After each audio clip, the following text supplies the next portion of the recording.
Good afternoon. You're listening to the Mother's Justice Show on 1150 AM KKNW. I'm your host, Reverend Walden. It is my joy to be on the air. And I wasn't here last Monday because I took the last Monday off. It was Dr. Martin Luther King's day. And I did some other type of service. I'm going to bring Mr. Rye on. He always has a good update. How you doing, Mr. Rye? Very fine, Reverend Harriet, and how are you? I'm good today. My guest after you, we're going to be talking about the plantation state called Florida. So, well, that could be Florida, it could be Washington. It's the first governor who owns a plantation. It's the Senate. Well, so, the whole state is in plantation. So if you look at the numbers, if you look at the Office of Minority Women Business Enterprise numbers for 2021, if you're doing 0.18%, we're on a plantation too. Oh yeah, well, Washington State too. Down there he's trying to ban a lot of stuff that affects Black people. But here they do it in the closet. So out there they do it in the open. So same results. That's very true. Yeah, we had to get Congressman Benny Thompson of Mississippi to try to help us in Washington State. Yeah, well, I know you had a good turnout last Monday up at the. For the march and rally, the oldest one in America, the Martin Luther King Day celebration. It was the 40th anniversary of the march. The first march was January 15th, a Saturday in 1983. And the march was to protest the mayor not putting up the Martin Luther King Jr. Way signs and also demanding that Dr. King's birthday become a national holiday. People had filed a lawsuit. There were pickets and demonstrations that started. The idea started at KYAC Radio in 1980 when late Freddie Mae Gaucher brought Reverend Jesse Jackson in to my talk show downtown on 3rd Avenue, where KYAC is located. And he was saying that Stevie Wonder was having an event January 15th, 1981, to compel Congress to make Dr. King's birthday a national holiday.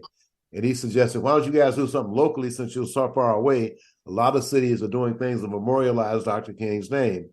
So over a course of a year or so, we talked about naming something, and we came up with an empire because it started in the Black community on Madison Street and ran all the way to South Ryan.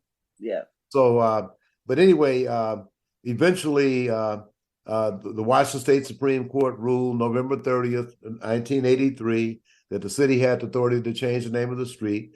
But 4 weeks before that, November 2nd, 83, President Ronald Reagan proclaimed the third Monday of January in 1986 to be the first official federal holiday honoring Reverend Dr. Martin Luther King Jr.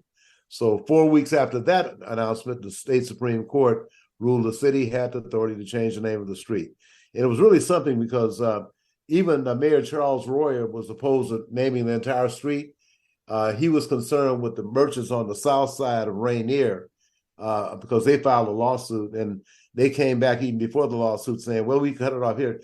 But Sam Smith and George Benson said, naming half a street for a great man is a half honor. And they didn't go for it.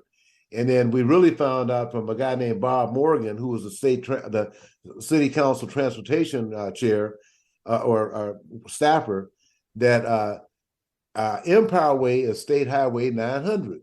And if they name the entire street, that they have to put MLK signs up on the freeway. So that a lot of people were opposed to that, including all the major media in town, both of the papers. We had the PI and the Times. Exactly, yep. They were all opposed to it. All opposed to anything for the Negro. Well, I'll tell you what, they were opposed to change the name. But anyway, they said, why don't you name a food bank? I said, well, school, we already got a school. So, but we didn't bend and we stuck to it. And so that was 40 years ago. And on December 1st, 1984, the first street sign went up on Martin Luther King and Cherry. So, and I hope that mural gets put back on the old Catfish Corner again. Someone defaced that. But because they did put it back up. Yeah, I hope they did. I said I hope they did. They did. Oh yeah. Somebody had actually defaced the mural, which was an outstanding piece of work. So it was 40 years ago is when we had that first march. So it's good to still be here and still see it still kicking. And the younger folks have taken over. Sade Moore is 33. Attorney Bobby Alexander is 33. We have a lot of younger people involved, but we still have some elderly people like Larry Gossett and myself, some of the OGs, old guys, not old gangsters, old guys, and some ladies are still involved too, who've been involved in initial effort to change the name of the street. Well, I tell you, is that Bob Alexander's son? Isn't was it another Alexander? You said Bob Alexander. He's an attorney. I was asking about it. Whose son is he? His dad was on the Seattle Police Department. He was okay. You're talking about Don Alexander. That's what you're thinking about. Oh, okay. The late Don Alexander. Yeah, okay, no. Bobby Alexander went to O'Day High School, was a track star, president of BSU at UW, and he's been really active.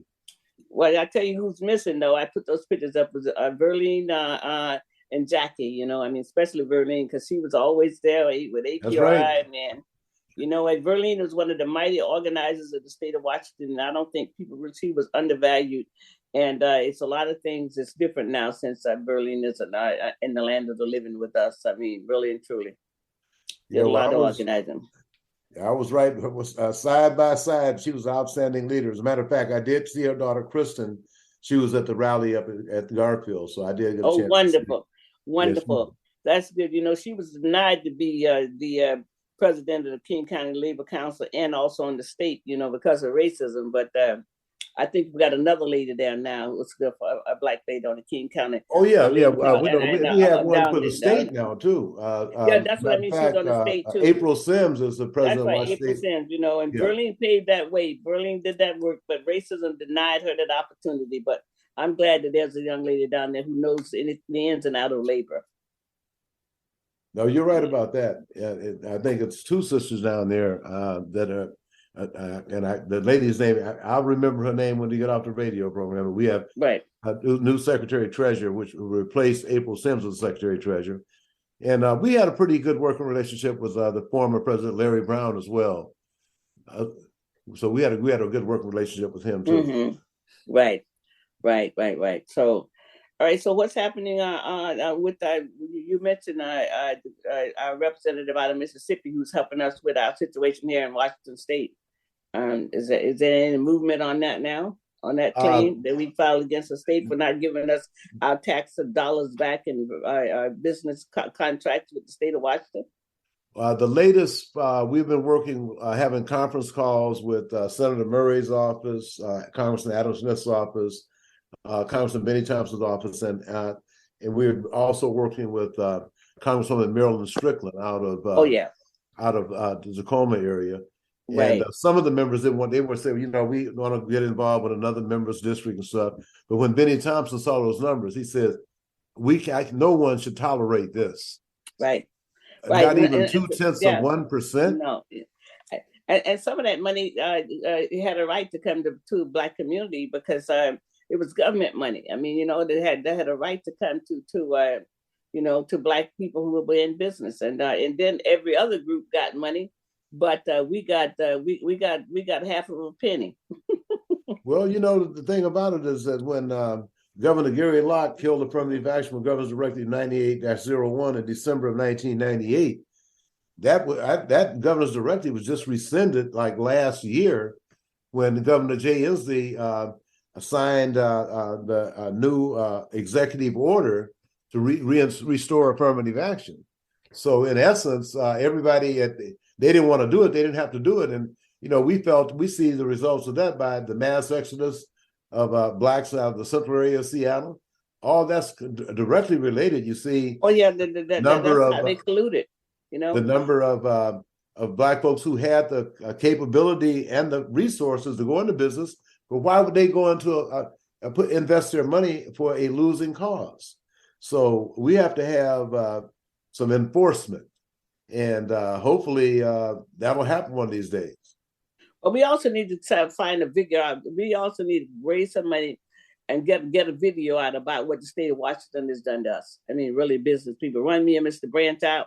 A lot of the Black daycares, a lot of the Black adult family homes. We just need to figure out another way to also to get publicity about what I-200 and also what the governor did to us, and it hampered us having businesses, and then run some of us out.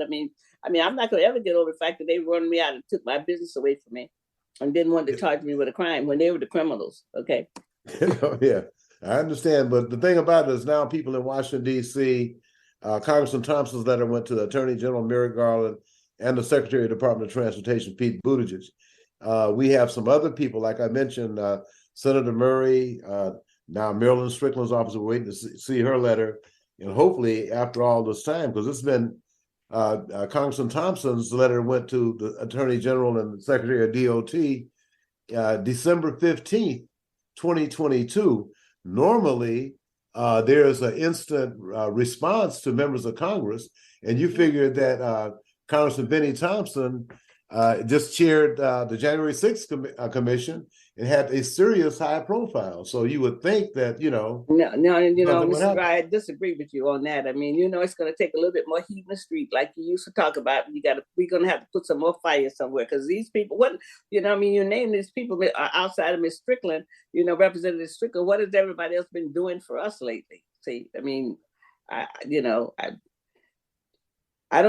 mean, Well, the first thing is that people have to understand that not having affirmative action don't mean you can discriminate. And when a group is getting 0.18%, that's discrimination. And then the state's largest procurement agency, Department of Enterprise Services, did less than 1% with all minorities and with women. Well, I mean, they should just print money and say this is white folks' money. I mean, let's be real. No, the white women didn't participate in I say white people's money. Yeah, okay, I got you. Okay. Because the white woman was always a buffer between her and white men. I mean, how can a woman who's part of a majority group be a minority? It was always a host. We went along with that. It was always a host. Well, that applies to the federal funds, and that's called the Disadvantaged Business Enterprise Program. And then if people look at the results of that, they'll see where disproportionately the women were getting an overwhelming share of the work. And the thing about it is that you don't see them driving the trucks on the jobs. I mean, now there are a few women that are getting involved in the trades, but nowhere. But we have to say, major contractor. We as Black people need to say that we got had. I mean, because affirmative action started out being good, with the late Dr. Fletcher from Washington State. I mean, that was by the best thing Nixon did, put some teeth in it. And then what happened? They came back around like they usually do, through another door, took the teeth away from us. My husband never got the good job. Okay, I didn't get to stay home. Okay, I mean, and so we have to really come out one of these days and say that was a mistake. I mean, and how can because it was.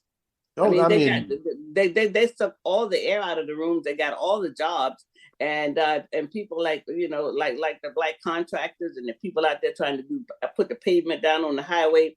All those people, they lost. I mean, all those people lost everything they had out there in those days. We had one more recent that 4 Black contractors went broke on the Seattle Tunnel project. Well, yeah, they did, because they brought in all the brown people from California, because Verlene worked on that, and the NAACP at that time wouldn't move on it, but she did all the work. They'd hire the Black people to get it started, to bring in other people and lay them all off. I mean, it's a sham what has happened to Black people in this state with unions. It's just as bad as the right to work state with no unions when it comes to Black people in unions in this state. Yeah, the sad thing is that they said over 60% of the African-American males will make it through 3 years of the building trades. And that's where your contractors come from. Another thing we got to really look at, people just don't want to acknowledge it, but the civil rights movement was about Black people getting their rights. Right. That's right. It was. But we need Louisiana, to take it back. If you were Black, you rode in the back of the bus. If you wasn't Black, you rode in the front of the bus. Okay. Right. So the thing about that whole civil rights struggle, this whole battle about inclusion, it was about Black people. Was spearheaded by Black people, exactly. But then because of the anti-Black racism, that's why we get left out. And the very people that we open the door for, when we say, come on in, brothers, they get to the front of the line and they help run Carmen out of town. I mean, the very people that you help get in the door, look what they do in the end. I mean, sometimes at some point we have to take our lumps and say, hey, some of this stuff was a mistake. The civil rights movement was for us. I mean, really and truly, Thurgood I Marshall went mean, to the we can't let Supreme nobody Court. forget that. Well, but When you look at Reverend Dr. Martin Luther King Jr., every now and then you would see some white participation, because I remember Viola Liuzzo is a white lady that came down on the Buff Freedom riots and went to a rally in Montgomery, Alabama, and she got killed. Then I think about Goodman, Schorner, and Cheney, three civil rights workers. Well, but also it got co-opted. But Mr. Rye, I really think we need to think about how we're going to get our video about how bad we've been treated in the state of Washington, because sometimes they think it's nirvana here. But anyway, this has been good. I know my next guest is already here from Florida, but let's continue this, because I think we got enough people in Seattle to be able to tell our story. We got to write the story. Oh yeah. Well, the documentation is in place. It is, especially people like myself and Mr. Branch and all these people who lost their business livelihood. So, all right, well, I'm glad you're feeling better, and let's take a break, and I'll be talking to you real soon. So, okay, thank you, Reverend. We appreciate it. Thank you for coming on. All right, thank you. All right. You listen to the Mother's Justice Show on 1150 AM KKNW. I'm your host, Reverend Walden. We'll be right back. Hi, this is Dr. K. Mahina Intron, inviting you to tune in on Mondays on 1150 KKNW at 5 p.m. to Dr. K's Attuning to Your Abundance, where we honor everyday abundance through positive messages, poetry, music, affirmations, and writing exercises. For more information, contact Dr. K Workshops at gmail.com or Facebook, Dr. K's Abundance. Alternative Talk 1150. It's good for what ails you. This statement has not been evaluated by the FDA.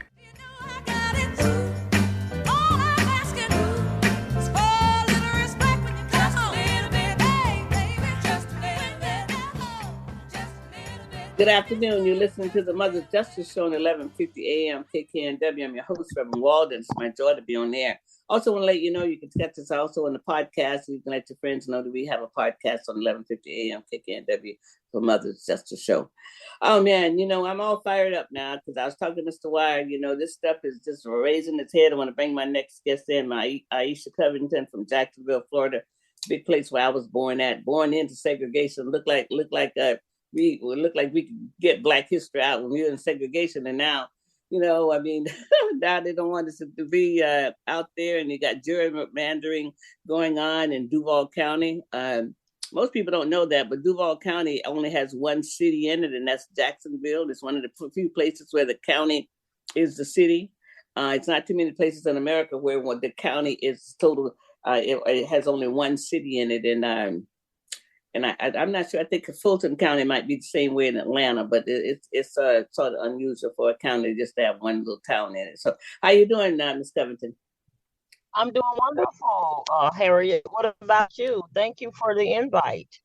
Oh, well, I'm fine. Hey, this okay, because it's a couple of things I want you to do. I want you to do some research. Okay, number one, I want you to find out when Descendants' ancestors came to America. What boat they came on, because we know what boat we came on.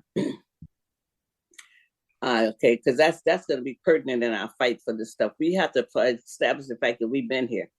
We've been here longer than the people who are telling us what we don't, what they don't want us to, what they don't want to us know, what they don't want us to tell other people. Okay, and number two, we're going to find out some of the kids are going to school to find out if we can find out all of the atrocities that has happened in Florida. Okay, we know about some of them. Some of them, I mean, I know I'm sure you got some in Duval County. I mean, about what has happened to people. At least from the late 1800s. I mean, I know we got some. And then we had Rosewood, and then there was another incident in Florida, in Orange County. It starts with the O. It's Okio or something like that. And then there was another incident. I mean, when in Mount Dora, when the in the Devil in the Grove, they talk about the I can't think of his name right now, but he was there was a bomb on Christmas Day or Christmas Eve in that house. And his wife died instantly, but he was taken to Sanford to Sanford for medical treatment for the Black doctor there because of segregation. So Florida has a history, and I think we have to tell it. So I mean, there's some of these things, and then because and then especially if you can find out anything that has happened in Jacksonville, because I think the more we can talk about these things, and also, when did the city council people come to America? I mean, come to America? Were they here before the Civil War? And if not, then, if they were here during the Civil War, were they planters? Did they own slaves? Or were they workers? And then if they came after the Civil War, when did they come? So anyway, I mean, because the more we come prepared with our own story, and then the better off we are, because other people keep telling our story, but you have a lived experience in Florida. I have a lived experience in Florida, okay?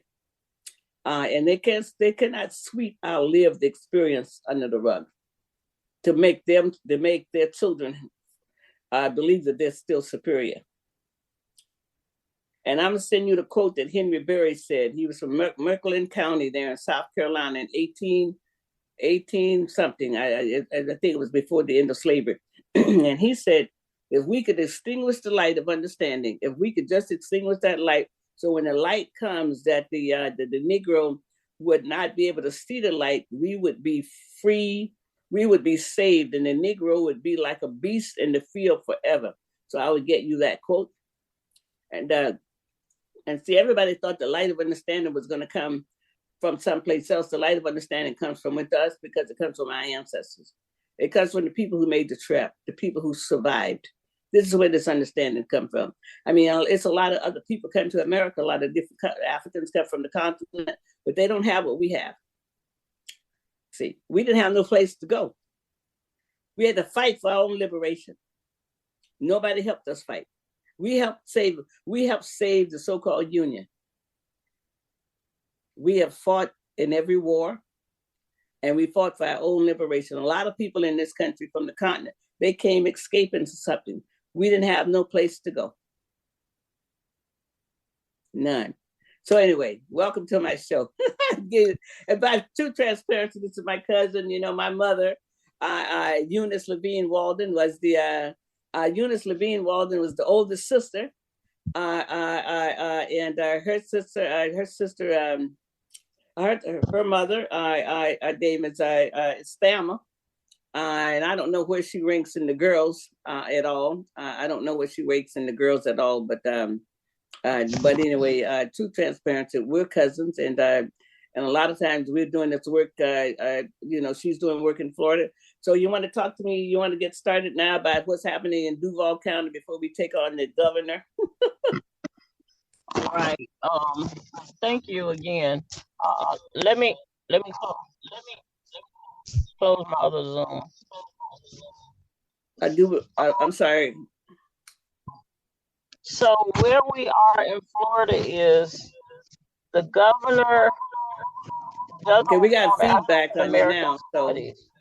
okay, I think we might have to take a break and come right back because I think she's having a little difficulty. You listen to the Mother's Justice Show, 1150 AM KKNW. We'll be right back. The Mother's Justice Show is brought to you by H.G. Walden and the Virtues Healing Circles. Join us for Wisdom and Wellness with Reverend Walden, a monthly virtual and in-person healing circle that focuses on community healing and growth. Learn more at virtueshealing.com. That's virtueshealing.com. Also, be sure to join our healing group on Facebook. Again, visit us at virtueshealing.com today.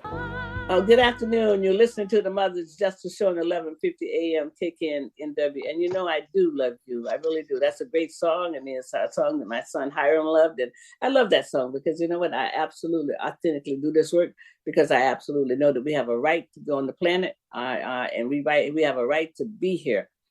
We have a right to breathe this clean air. And to prosper in the land that our ancestors fought for freedom in. We have a right to do that. We have this is our right. And you know what? And I do love you. And Aisha, is your system ready now to come back on? So anyway, as soon as she gets herself unmuted, we'll continue the conversation. But I'll talk about what love is right now in this moment while she's doing that. I'm going to tell you what love will do. Love is absolutely the strongest vibration in the world. It really is. All this hatred and nothing, it goes nowhere. Really and truly, it just keeps the cycle of violence going and sick. But love is the only thing that works. And so anyway, how you doing? So everybody knows you're my cousin now. So how you doing, cousin? I'm doing great, cousin. Thank you again for the invite.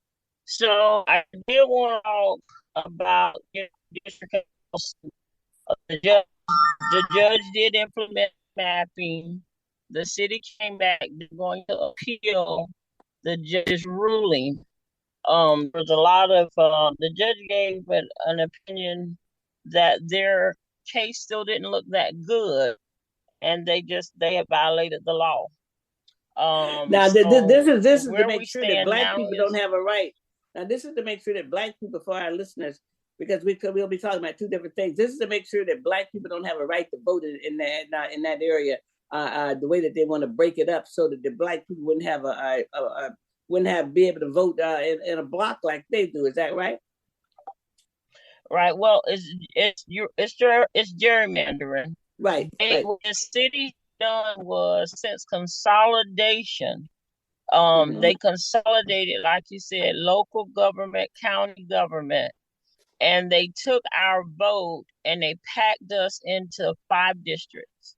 There are 19 districts in Jacksonville, so that we have no power. They even made sure we vote in the same precincts. All the Black people vote together, and most of the white people vote together.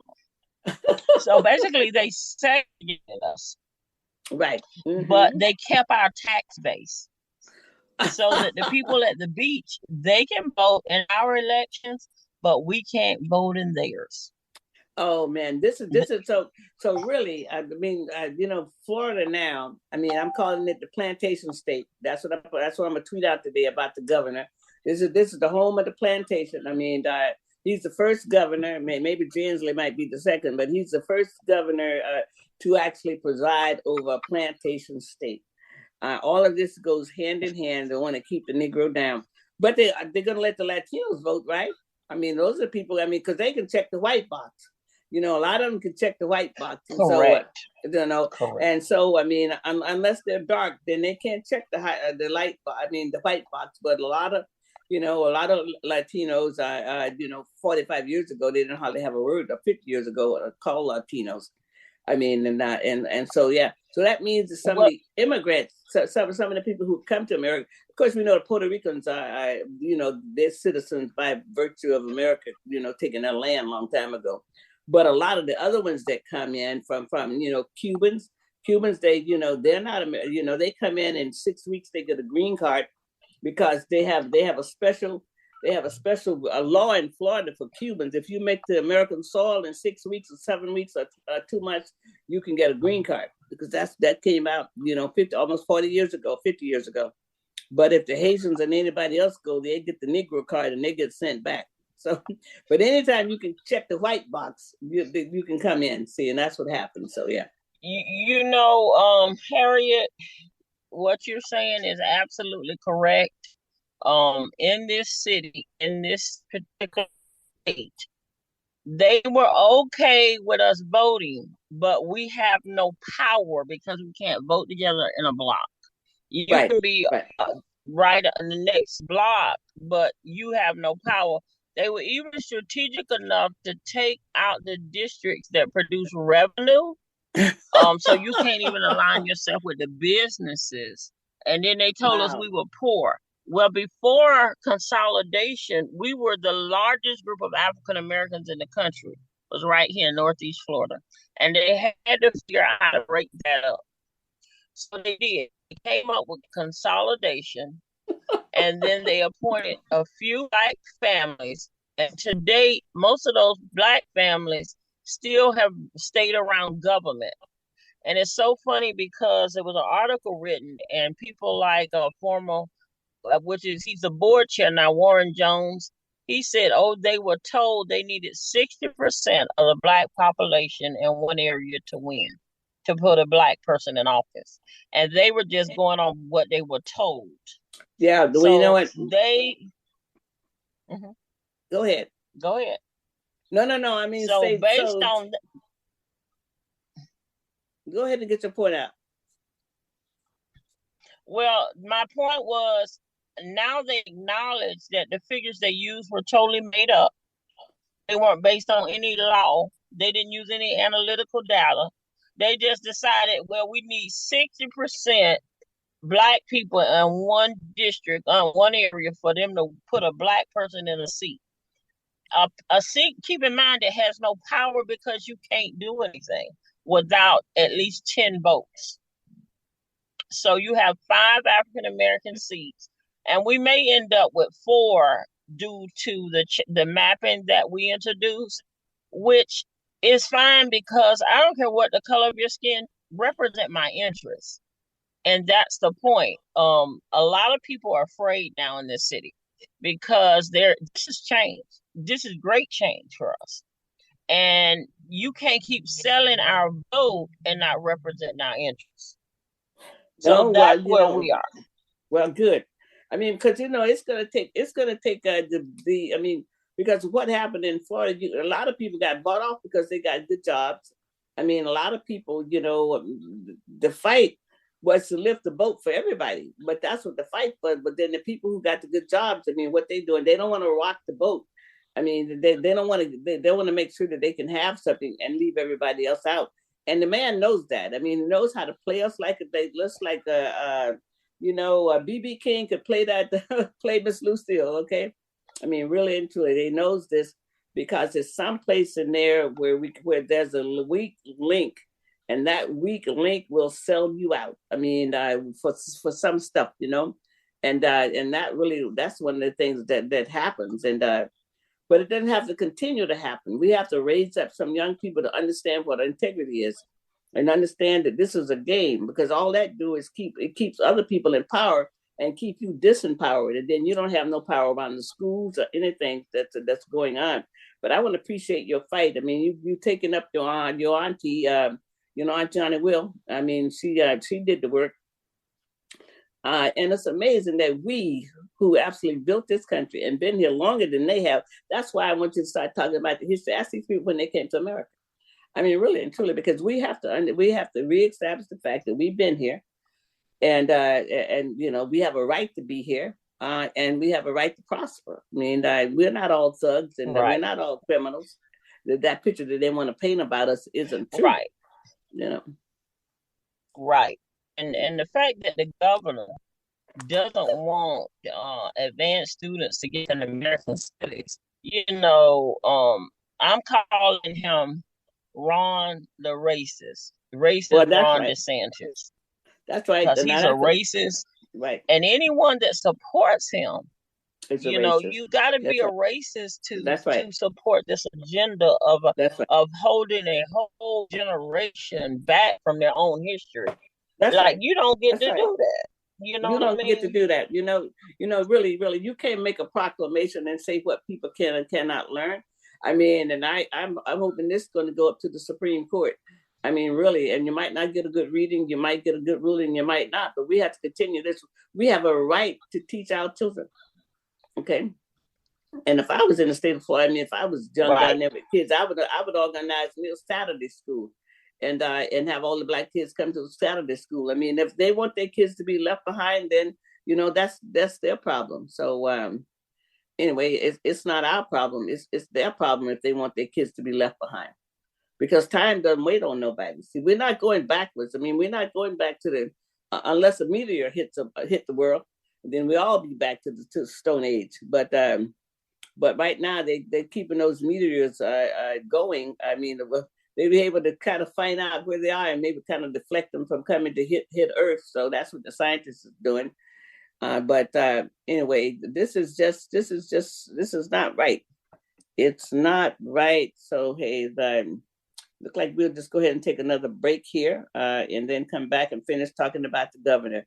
You listen to the Mother's Justice Show on 1150 AM KKNW. Thank you.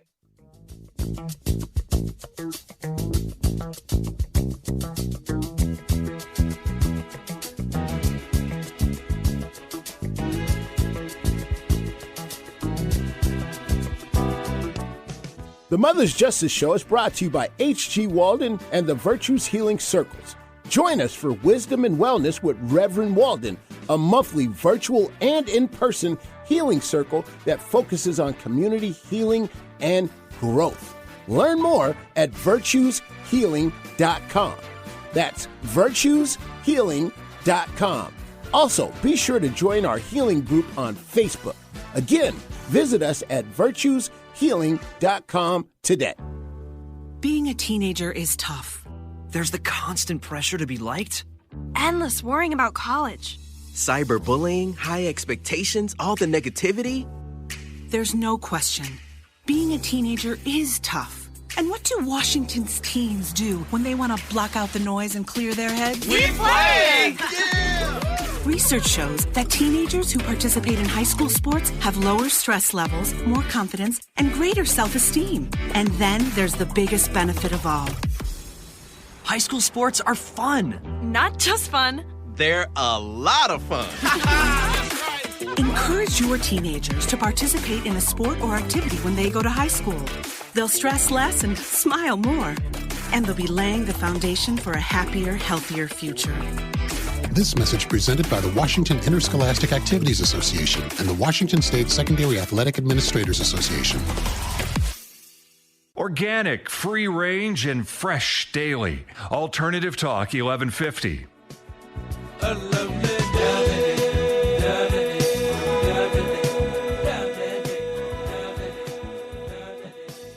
You're listening to the Mother's Justice Show on 1150 AM KKNW. And it is a lovely day here in the Pacific Northwest, and also it's a lovely day in northern Florida and Jacksonville.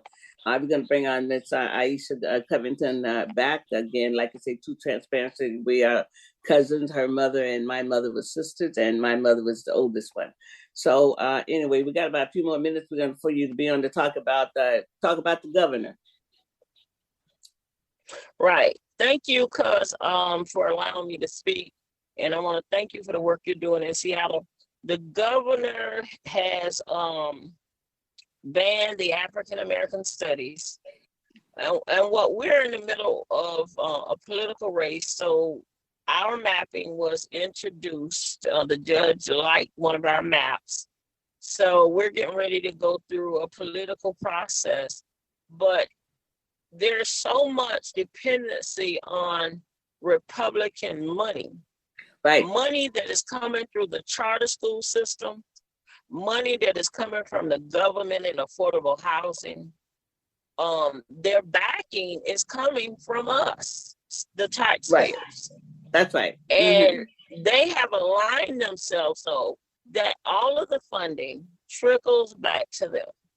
Right. And we end up thinking they have money. It's so funny because Malcolm said it in 1960. Hey, they're using government money. Come on, wake up, people. This is why they are implementing these programs, the charter school systems in Florida. It's a big slush fund for the Republican Party to run money through those schools. And but also they're not teaching our kids. They're not teaching Black kids either. I mean, really and truly, they're not. Yeah. Right. If it's based on that Hillsdale model, the Hillsdale model is a racist model set up by the racist, the governor's friends. I would name them on your show because I know them personally. They came in my neighborhood and tried to sell us on their school, but all my seniors walked out and said, "Oh, they racist." They couldn't hide it, but they are racist. The agenda is not to educate poor children, not to educate children of color. They don't want them to know who they are. Right. And they definitely don't want them to know how to achieve wealth. They are positioning themselves in Jacksonville. They implemented a program to build affordable housing, but we never own the land. I call it modern day sharecropping. But hey, is it going to be on the land that the public housing was on? Because no, it's going to be any land in an area that the city can get. They can build it there, but they will never sell you the land. They'll sell you the house. Okay, well, you know what? I think that, so they want to give you a condo on the land. I mean, people got to fight that. I mean, really, because the American dream is that, so that means you can't pass it down. You don't build wealth because you don't own the land. If you don't own the land, you don't build wealth, okay? No building wealth. And but they got a loophole in there for other people. See, so yeah. But I think the Black people, they're just going to have to get more astute and understand whenever they come in with something poison. Every time they come with some other new kind of poison too, and somehow people take the poison. But really, this is really antithetical against us as Black people. But again, it's about organizing. And then when poor people have a hard time organizing because they're worried about their light bill, they're worried about Pampers, they're worried about what they're going to do. But I tell you, some of those old Black people who was out there with Martin Luther King were poor, but they wanted freedom more than what they wanted anything else. And people are going to have to realize that being poor is no obstacle to organizing. Because I'm not rich. I mean, it's not. All this landed on my doorstep, and I decided to do something with it. I didn't ask for this; it just came to me, and it looked like it had my name on it, just like it has your name on it. Wow. Well, I tell you what, the governor was. And Aunt Johnny Will's name on it, and Auntie, she always believed in organizing, Yep. and that I agree with you. We've got to organize. We are going across different lines. We have organized the groups. Ben Frazier is having a protest tomorrow at City Hall. He's went across different racial lines, different ethnic groups, and brought in some leaders to speak about the Confederate monuments. We're still fighting about Confederate monuments. And they bringing the Confederate idea. Spaces. But also they bring in the Confederate idea with their policies. So you're going to broaden the conversation. It's more than about the monuments. It's about the Confederate idea, because the Confederate idea was to hold on to their slaves. Okay, they wanted to hold on to the slaves. They didn't want to give freedom. And so they never wanted to give us up. So this is still a Confederate idea. It really is. And then, when 45 came along, he took the genie out the bottle. And it made it okay to be a racist. It made it okay to hate us. I mean, people trying to hide around the corner and hate us, but now they out front hating us, Well, one of the things they did here, because hate is hate, like you said, and it should have no place in the city, they've been projecting the swastika on buildings during the game and when tourists are here. Really? And so they they did it. Yes, this is super hate here. We're a city filled with hate. I mean, the Nazi swastika, they've been doing that in Jacksonville. They put it on the wall of one of the biggest buildings in the business district during the football game. Does Black people go in there? Does Black people go to those? I mean, what happens if the Black people in Jacksonville just took their money out? At least go to the next county and buy something. Sometimes we got to do what's hard. Why are we still spending money with people who hate us? Hey, listen, you asking the question I said, we can move. We don't have to be here. And also what they did, city council ran downtown along with the mayor, and they stood with the Jewish leaders and came against this. Never once have they come together, and the city council president is African American. The one before was African American. And neither one of them have taken the monuments down, but they dealt with, it was a hologram. There was no IP address. They don't know who sent it. They don't know who posted it, but they went at this enemy of hate against the Jews. When are we going to be defended in this country?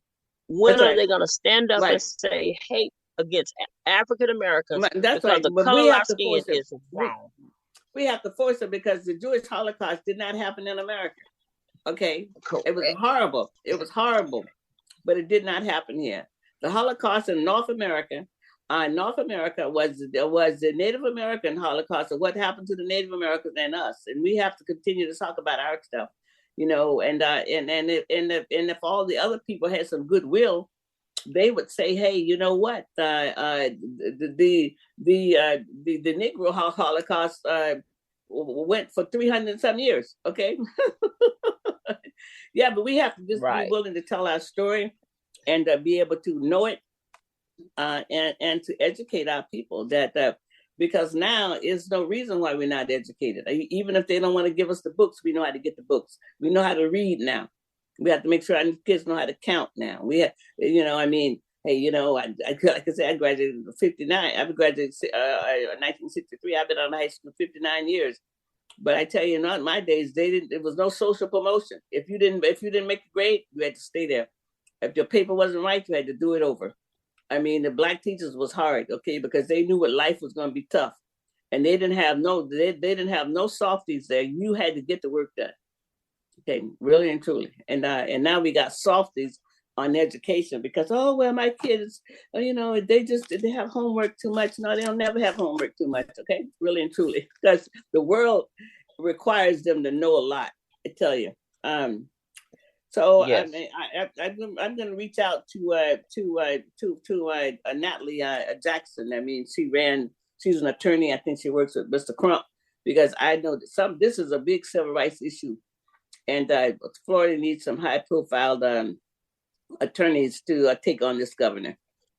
And really and truly, yes. That's what has to happen. Some high-profile attorneys that got a good law firm that's not going to run out of money to take on the state of Florida. Because it really is a state of Florida against black people versus black folks. Right. That's exactly what it is. It's the state of Florida versus black people. And and it needs somebody who's willing to be bold and to step out and do that. You know, I'm not an attorney. I just talk. I don't get paid to go to court to talk. But I'm glad I'm a historian, and I'm glad you're a historian too, because that's what it's going to take in order to get some leeway here. Is that we have to know this stuff. We have, and there's no shame on us as slaves being a descendant. It's shame on the slave owner. We need to push this stuff back. It's not our shame. It's shame on people who actually thought it was okay to have other human beings to work for them free. That's where we got to put it at. Stop the week. So we've been walking around all this time, 159 years, being shameful. Ain't no shame on us. Ain't no shame on us. We're victorious. Okay, our people decide to make it. The shame is on the people who absolutely still today want to keep us as their servant. And we have to put the shame back on them. It's not on us, okay?